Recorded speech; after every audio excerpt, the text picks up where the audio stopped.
যোৰহাটৰ এটা বৃহৎ পাহাৰ ইতিমধ্যে সেই পাহাৰটো খহাই এক বিশাল ভূমি উলিয়াই পেলোৱা হৈছে আৰু আপোনালোকে যদি ভাবিছে যে যোৰহাটৰ ক'তনো পাহাৰ আছিলে এতিয়া মই ক'বলৈ যোৱা পাহাৰটো হৈছে যোৰহাটৰ জাবৰৰ পাহাৰ আৰু যোৰহাটৰ গড়মূৰ শ্মশানৰ কাষত প্ৰায় 55 বছৰ ধৰি যোৰহাট নগৰখনৰ যিবোৰ জাবৰ পেলাই অহা হৈছিলে প্ৰায় 1,58,000 টন জাবৰেৰে ইয়াত একোটা প্ৰকাণ্ড পাহাৰে গঢ় লৈ উঠিছিলে আৰু এইটো এটা দীৰ্ঘদিনীয়া সমস্যা আছিলে যোৰহাটৰ বাবে যোৰহাট নগৰবাসীৰ বাবে আৰু ইয়াৰ সমীপত থকা যি বাসিন্দাসকল আছিলে দুৰ্গন্ধময় পৰিৱেশ ঠিক সেইদৰে ইয়াৰ পৰা যিসমূহ মাখিকে ধৰি যিমানবোৰ কীট পতংগ ওলায় সেইবোৰৰ বাবে ত্ৰাহি মধুসূদন সোঁৱৰিব লগা হৈছিলে ইয়াৰ অঞ্চলবাসীয়ে কিন্তু শেহতীয়াকৈ চৰকাৰৰ তৰফৰ পৰা যোৰহাট পৌৰসভাৰ জৰিয়তে লোৱা এক পদক্ষেপৰ জৰিয়তে বায়'মাইনিং পদ্ধতিৰে এই জাবৰসমূহ ইতিমধ্যে নিষ্কাশন কৰা হৈছে আৰু 10 বিঘা মাটি মই দেখুৱাইছোঁ এক বিশাল ফিল্ডলৈ পৰিণত কৰা হৈছে এই অঞ্চলটো মই পুনৰবাৰ কৈছোঁ যে 55 বছৰ ধৰি যোৰহাটৰ এই অঞ্চলত যোৰহাট নগৰৰ সমীপৰে গড়মূৰ শ্মশানৰ কাষত এনেধৰণে এই বিশাল অঞ্চলটোত জাবৰ পেলাই অহা হৈছিলে জাবৰৰ প্ৰকাণ্ড একোটা পাহাৰ আছিলে আৰু শেহতীয়াকৈ নেশ্যনেল গ্ৰীণ ট্ৰিবিউনেলৰ ৰোষত পৰিছিলে যোৰহাট পৌৰসভা ইতিমধ্যে জাননী জাৰি কৰা হৈছিলে আৰু সেই সময়সীমা বান্ধি দিয়া হৈছিলে 2025 বৰ্ষৰ 31 মাৰ্চ অৰ্থাৎ 2025ৰ 31 মাৰ্চৰ ভিতৰত যদিহে জাবৰসমূহ নিষ্কাশন কৰি এই ঠাইখন পৰিষ্কাৰ কৰি তোলা নহ'লহেঁতেন তেনেহ'লে নেশ্যনেল গ্ৰীণ ট্ৰিবিউনেলে যোৰহাট পৌৰসভাৰ ওপৰত ব্যৱস্থাও গ্ৰহণ কৰিলেহেঁতেন আৰু আমি জানিব বিচাৰিম যিহেতু এক বৃহৎ সফলতা অৰ্জন কৰিবলৈ গৈছে যোৰহাট পৌৰসভাই আৰু আমি এই ক্ষেত্ৰত যোৰহাট নগৰবাসীৰ এক দীৰ্ঘদিনীয়া সমস্যা সমাধান হ'বলৈ গৈছে মই আপোনাৰ পৰা জানিব বিচাৰিম যোৰহাট পৌৰসভাৰ পৌৰপতি ডাঙৰীয়ানী উপপৌৰপতি ডাঙৰীয়া তথা কাৰ্যবাহী বিষয়া মহোদয় আছে আমাৰ সৈতে প্ৰথম কথাটো যে 31 মাৰ্চ সময়সীমা বান্ধি দিছিলে নেশ্যনেল গ্ৰীণ ট্ৰিবিউনেলে আৰু আপোনালোকে তাৰ পূৰ্বেই আমি দেখিবলৈ পাইছোঁ যে এই যি জাবৰৰ পাহাৰ আছিলে সেই পাহাৰটো খহাই এক বিশাল আপোনালোকে ভূমি উলিয়াবলৈ সক্ষম হৈছে হয় ধন্যবাদ একচুৱেলি আপুনি জানে আৰু আমাৰ যোৰহাটৰ ৰাইজ এনেও বহুতখিনি এডভান্স আৰু বহুতখিনি খবৰ ৰাখে হয় 31 মাৰ্চ আমাৰ টাইম আছিলে আৰু আমি একৰ্ডিংলি তেনেকৈ কামখিনি আগবঢ়াইছিলোঁ আৰু খুব আমাৰ এটা ৱাৰ ফুটিং জোনত আমি কাম কৰিছিলোঁ কাৰণ আমাৰ মেইন উদ্দেশ্য হৈছিলে আমি ডাম্পিং গ্ৰাউণ্ডৰ পৰা কেনেকৈ লেণ্ডফিল ছাইটলৈ পাম একচুৱেলি আজিকালি ডাম্পিং গ্ৰাউণ্ড বুলি কোনো ডাম্পিং বুলি শব্দ আজিকালি নাই চব লাহে লাহে আপোনালোকে দেখিছে লখিমপুৰত হৈ গৈছে ডুমডুমাত হৈ গৈছে তিনিচুকীয়াত হৈ গৈছে মাৰ্ঘেৰিটাতো অলমষ্ট বহুতখিনি হৈছে চ' যোৰহাটৰ কাৰণে এটা ডাঙৰ টাস্ক আছিলে যোৰহাটৰ এৰিয়া নাই বুলি 10 বিঘা আমাৰ মাটি আছিলে চ' যিখিনি লিগেচি ৱেষ্ট এতিয়া প্ৰচেছিং হৈছে এইটো বায়'ৰিমেডিয়েশ্যন বুলি কয় আৰু মোৰো ভাল লাগিছে যে এনেকুৱা এটা অপৰচুনিটি ময়ো পালোঁ যে যোৰহাটৰ যিখিনি ডাঙৰ এটা আগতে যিটো এটা বহুত ডাঙৰ এটা ইছ্যু আছিলে আমি সৰুৰ পৰা ময়ো যোৰহাটৰে যিটো অৰিজিন চ' বহুত এটা বেলেগ পৰিস্থিতি আছিলে স্মেলৰ পৰা বহুতখিনি NGTৰো কিছুমান কথা আমি পাইছিলোঁ এইখিনি জানিব বিচাৰিম যে আপোনালোকৰ এই যিখন জাবৰৰ আৱৰ্জনাৰে ভৰি থকা যিটো ঠাই আছিলে তাত আপোনালোকে উদ্যান এখন বনাব বুলি আমি শুনিবলৈ পাইছোঁ হয় একচুৱেলি এটা আমাৰ অনাৰেবল CM ছাৰ আৰু অনাৰেবল MLA ছাৰৰ বহুতখিনি ডিছকাশ্যন হৈ আছে বুলি ফ্ৰম দ্য আমাৰ ডিপাৰ্টমেণ্ট আমি গম পাইছোঁ কাৰণ তেওঁলোকে মিটিং কৰিছে আৰু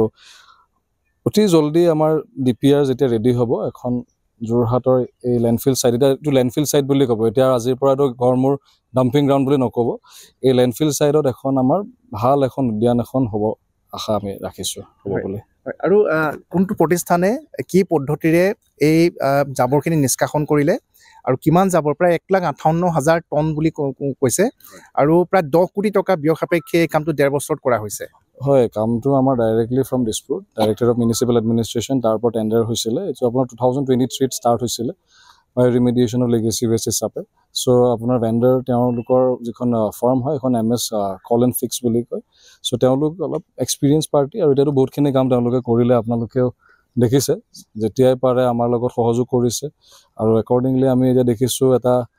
হোপফুলি আৰু যিখিনি পাৰ্চেণ্টেজ আছে আমাৰ 10 to 5% এইখিনি যেন কামিং ডেজত আমি ছল্ভ কৰিব পাৰোঁ হয় ধন্যবাদ জনাইছোঁ পৌৰপতি মহোদয় আছে বাইদেউ যে এটা ডাঙৰ ইছ্যু আছিলে যোৰহাটত প্ৰায়ে আন্দোলন কৰে প্ৰতিবাদ কৰে এই জাবৰখিনিক লৈ এতিয়া সমাধান হোৱা দিশে আগবাঢ়িছে প্ৰথমেই আমি ধন্যবাদ দিব লাগিব আমাৰ স্থানীয় MLA মহোদয় আৰু তেখেতে এই বস্তুটো যথেষ্ট গুৰুত্ব দিছিলে আৰু তাৰ তেখেতৰ যোগেদি এইটো আমাৰ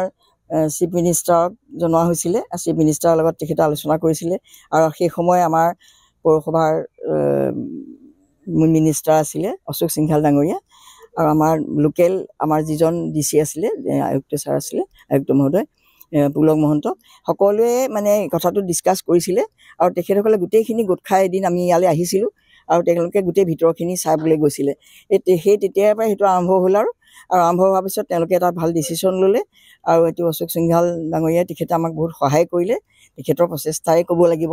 কাৰণ তেখেতে এইটো কথাত খুব গুৰুত্ব দিয়ে আৰু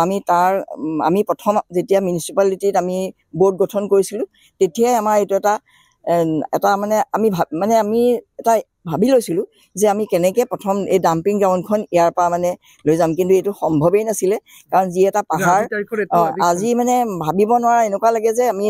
এনেকুৱা ধৰণৰ আমাৰ দিনতে এনেকুৱা ধৰণৰ এটা বস্তু হৈ গ'ল আৰু এতিয়া অলপ দিনৰ পাছত হয়তো ইয়াত এখন ধুনীয়া উদ্যান আমি দেখিবলৈ পাম উপ-সভাপতি ডাঙৰীয়া আছে যে যিখিনি জাবৰ আমি দেখা পাইছোঁ পুনৰ পাহাৰ এটা দেখিবলৈ পাইছোঁ যোৰহাটত প্ৰতিদিনে 50ৰ পৰা 80 মেট্ৰিক টন আৱৰ্জনা জাবৰ উৎপাদন হয় আৰু সেইখিনি ইয়াতে পেলাই অহা হৈছে আৰু তেওঁলোককো প্ৰতি টনত 700 টকাকৈ নিষ্কাশনৰ দায়িত্ব নিশ্চয় দিয়া হৈছে হয় অলপ ক'ব নেকি কিমান দিন লাগিব এইখিনিও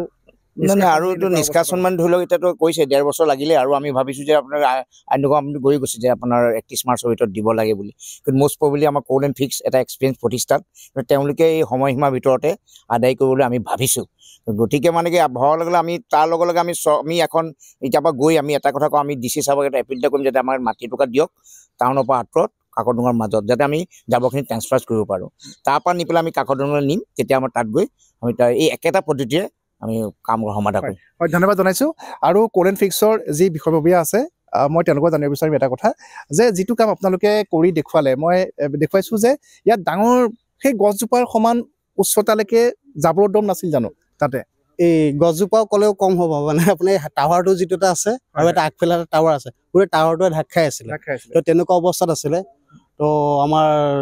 আজি প্ৰায় 1.5 বছৰৰ ভিতৰত আমি এইটো কাম কমপ্লিট কৰি আহিলোঁ তো আপোনাৰ ইয়াত যিটো আছিলে আপোনাৰ 1,58,000 মেট্ৰিক টনৰ আছিলে তো আজি আমি এইটো কমপ্লিট হৈ যোৱা আমি দুটা মেচিন দেখিবলৈ পাইছোঁ ইয়াত দুটা মেচিন আছে ইয়াত দুটা প্ৰচেছ কৰা হয় এটাত আপোনাৰ কম্প'জ যায় আৰু এটা আপোনাৰ RDF ওলায় তো RDF যিটো হয়তো আপোনাৰ ডালমিয়া চিমেণ্টত এইটো লৈ যোৱা হয় এইটো আমাৰ